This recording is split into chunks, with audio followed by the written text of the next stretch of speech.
yun guys, good morning sa inyong lahat.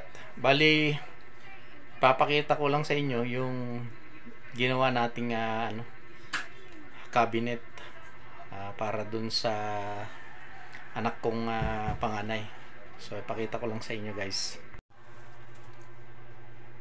So bali ito yung ginawa nating cabinet guys. Ayan o. Inaspihan na rin natin yan. So yan yung design nya. Ayan. So ito yung aspi nya. Ayan o. Ayan. Sa labas lang yung aspi nya. Ayan. Pero sa loob kulay puti yan. Ayan. Tsaka sa harap. So bali ang gagawin natin guys, i-emulsion natin ngayon to para mas lumabas yung kulay nya. Pati yung loob, yung puti, i-emulsionan din natin yan. So kunin ko lang yung emulsion mga guys. So yun guys, bali ang emulsion na ginamit natin ito sa Boysen. Yan. So bali guys, itong cabinet na to hindi natin prepare na enamel.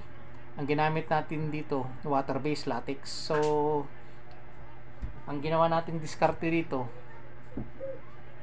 bali ina-plan muna natin siya na minasilyan natin yung mga pako, lahat minasilyan natin ng easy tight, tapos ina-apply natin ng ng wood primer. Ito yung wood primer na ginamit natin. So pagka-apply natin ng wood primer, minasilyahan natin ng skim coat. So tinimplahan ko yung skim coat ng pintura din. Yun yung binatak natin dito. So 3 coats to, yung skim coat natin, yung masilya nito 3 coats. Pagkatapos nung 3 coats na masilya natin to, ina-applyan ko ulit ng ng wood primer. Pagkatapos ng wood primer, yun na. Ina-applyan ko na siya ng pintura na puti. So kung mapapansin nyo, puro water base yan. Sa skim coat na rin ay yung na rin ang ginamit natin dito, yung wood primer ang ginamit na rin natin dito na puti. So yan, ginamit natin yung wood primer. Tapos yung ginamit natin na pang design, yung aspi nya, bali ginamit natin tong bird amber din ng babies. Yan.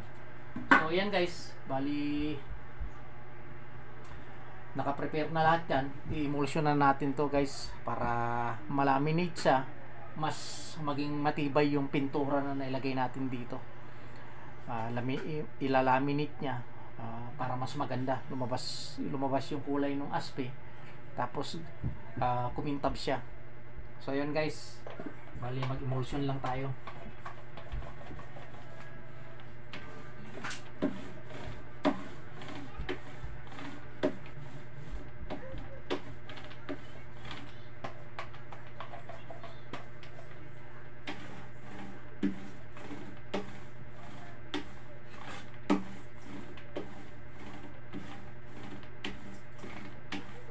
So yan guys, kung mapapansin natin, hindi kakasya yung roller natin sa side. Ayan, sasabit siya. Ayan, sasabit siya. Malaki yung natin, yung baby roller natin, di kasya. So ang gagamitin natin, brush na lang. Ito, brush na lang sa gilid.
Bali guys, itong emulsion niya, papatungan na natin ng 3 para mas makapal, mas matibay siya.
Bali guys, nakatutok sa atin yung ventilador para continuous. Madali siyang matuyo, ma-applyan natin agad.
So ayan guys, balintay lang natin matuyo, tapos patungan natin ulit.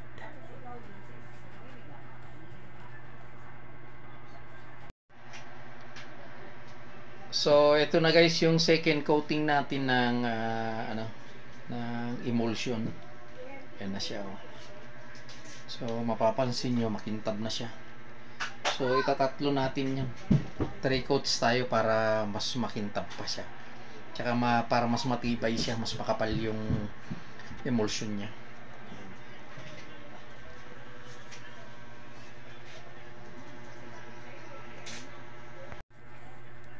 So yun guys, last coat na natin.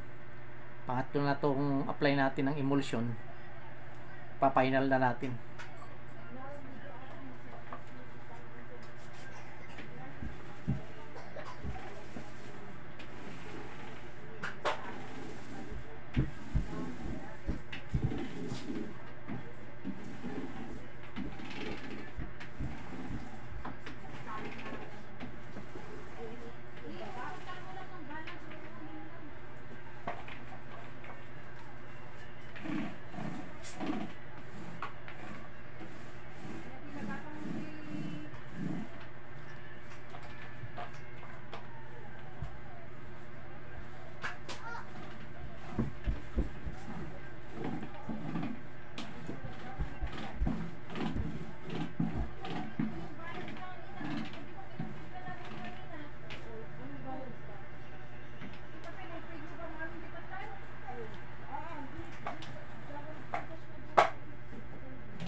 So, yan guys, yung pangatlong patong natin ng emulsion. So, patutuyin lang natin.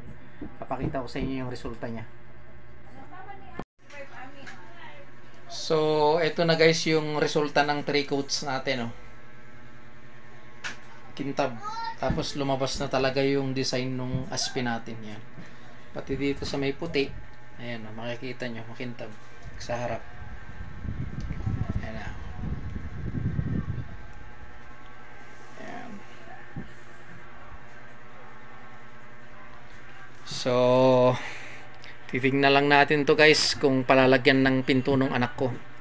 May pinto to, kabila, tapos dalawang drawer to. Open lang tong ano. So, sabi niya, ganyan muna daw.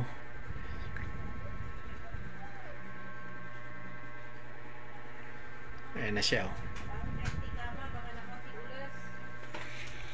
So, yan na guys yung finish natin.